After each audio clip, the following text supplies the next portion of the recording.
Welcome to Homeschool University, where life meets learning. I'm Diana Applegate, and today we are talking about how are you going to choose the right math curriculum for every child. Because frankly, choosing math curriculum these days has gotten confusing because of three little words: too many choices. That's right. I mean, how do you know which one's going to be right? They all scream that they are the very best, right? So today I've got some framework for you to put around these to kind of say, okay, this is how I know if this math curriculum is going to be a good fit for my child. Mind you, this video is only part one of two videos on this subject. This one today is about that framework, right? How to figure out what sort of math curriculum your child needs. But then next week, the video is going to be all about, okay, now I know what kind of curriculum, which specific curriculum is going to match that need, right? So we'll get into those best four type ratings where I can say, okay, if this is the kind of curriculum you're looking for, then this will fit the bill. So let's get started.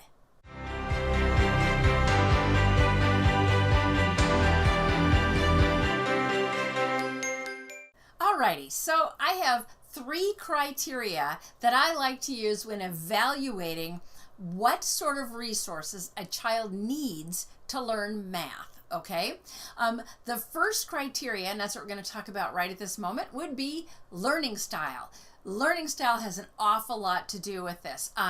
The three primaries are visual, auditory, and kinesthetic, but I like to throw in a fourth learning style, and that is right-brained learner, and I'll talk more about them in a minute, but we're just going to put those as our general categories for learning style. Now, most kids, most adults, are a combination of those, not just one, but usually two. They'll have one that's their primary learning style, but they'll have a second learning style that kind of supplements underneath, okay? Just saying, that's how we learn. By the way, speaking of learning styles, if you don't know your children's learning styles, you need to. This is super important.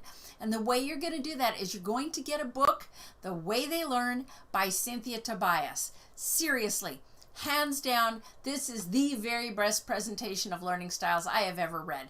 And I've probably read 15 or 20 books. I mean, there are a lot of them on the market right now talking about this very subject. But Cynthia Tobias, she just nails it.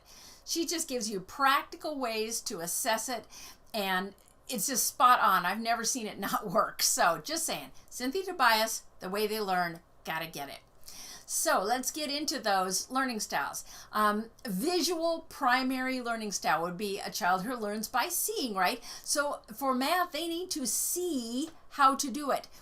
You would have a piece of paper and you would be writing down all the steps for them so they can see how the problem is solved and the steps needed to do that. They see it and they can take it in. The next learning style would be primarily auditory rather. This is a kid who learns by hearing. So this child needs to be told how to do it. They need to hear it. So if you're writing out a problem to show them how to do it, you're going to be walking through each step verbally. Everything that you do, you're going to say out loud so that they can grab onto that, right?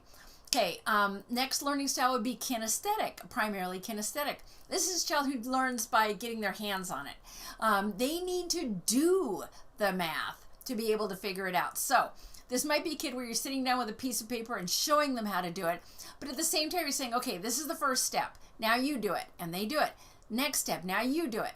And so on, so that they are literally transferring what they're seeing and hearing into what their hands are doing immediately. That's how you're going to cement that. Now, the last one that I throw in here, that right brain learner, primarily right brain. This is becoming more and more of a thing, kind of a buzzword that people are talking about because these kids are out there, and you may have one. This is a super creative kid, may have even been labeled as some kind of learning blockage or disability, but the truth is, this is a kid who thinks with the creative half of their brain. Most teaching and information gets accessed by the left side, the logical side of the brain. So this kid needs a whole different approach. I am going to have resources specifically geared to right brain learners in the video next week. But for this week, let's just say that this kid needs to have a very visual, creative hook to grab onto the information. So when I say hook, like I'm talking about, suppose you're going to teach 2 + 3 = 5, okay? Maybe you'll have the first flashcard has a 2, but it has 2 birds on it. And the next flashcard has 3 on it, but it has 3 birds' nests, okay? So you're going to be pointing out that there's a story involved in here in figuring out this math problem. Like the 2 birds were trying to figure out which nest would be right for them. And in the end, they had 6 eggs and they put 2 in each nest and they rotated. I'm just saying, it's like that. It's this creative hook so they can grab onto the information in a whole new way, okay? But anyway, that's the first criteria. That's learning styles. Let's go on to the next. Okay, second criteria would be math aptitude. That's right, math aptitude is super important when it comes to choosing the right math curriculum. Aptitude can range from high to average to low, right? Okay, so talking about that high aptitude, this is going to be the kid that just plain gets it. Math just makes sense. Literally, you're halfway through how to do the problem and the kid's like, yeah, I got it. And they do. They totally understand math. It's like part of their DNA. They just get it. Great. High aptitude learner. It's going to require a certain kind of curriculum. Next, we have the average aptitude. This is where most of us are, right? We get math as long as it is thoroughly and completely explained to us. Give us a really good explanation, show us how to do it, and we will eventually internalize it with enough practice. That's an average aptitude kid. But how about the low aptitude kid? This is the child that math just does not gel. It just does not. And by the way, let me say this. How you get along with math, which aptitude level you're at, has nothing to do with your intelligence.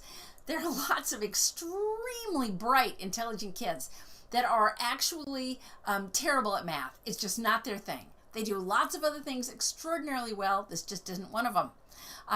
This is often, this low aptitude, the sign of a right brain learner, a kid that is not receiving the information in a way that they can process it. Because let's face it, math is very linear. You learn this, and then you learn this, and then you learn this, and so on, right? But a right brain learner, they're all about all the branches off the road. They are not about the straight and narrow. So when they are learning math, it's like butting up against a wall. It's just so difficult, okay? This is a low aptitude math person. This kid's gonna need several different approaches before they finally get a concept. You know, it's not just enough to present it in one way, like maybe for a visual or auditory learner, but no, maybe they need a combination of all the learning styles to be presented to them so they can finally get it. Next week, I will have, again, as I've mentioned, some right brain resources that cover this topic, but that's the second criteria, math aptitude. Let's go on to the third.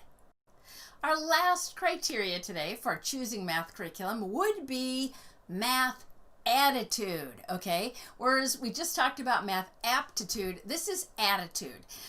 You've got a child who either likes math or is indifferent to it, or way over the top, doesn't like it, just plain dislikes math, okay?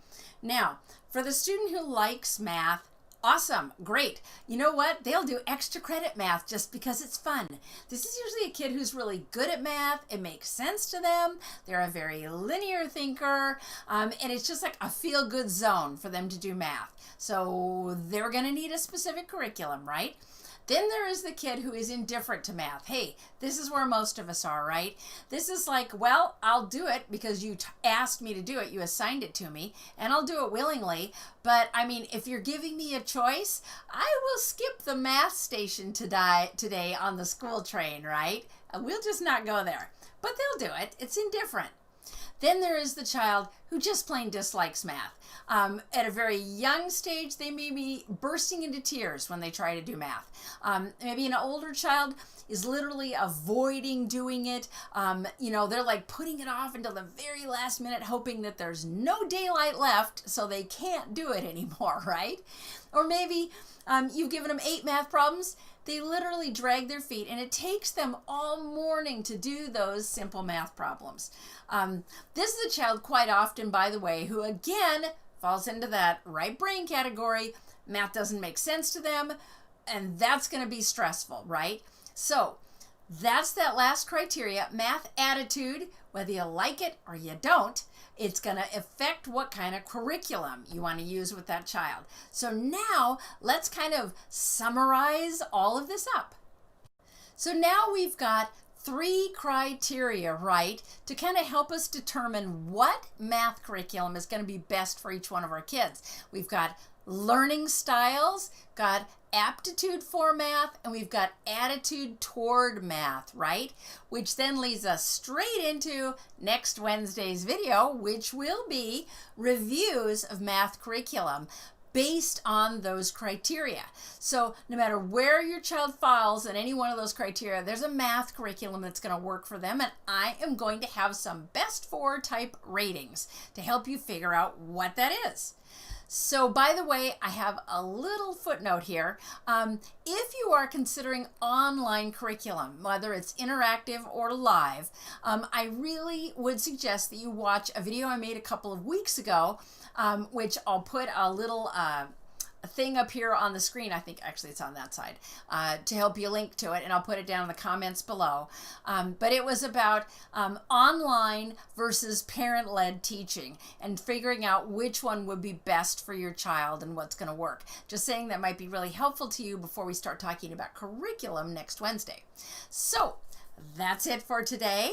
Thank you so much for watching, and if you enjoyed this video, give it a like and subscribe, right? Hit the subscribe button, because yes, I would like YouTube to continue to promote my videos so that maybe someone other than you and I have seen this and can benefit from it, right? Because that's why I'm here.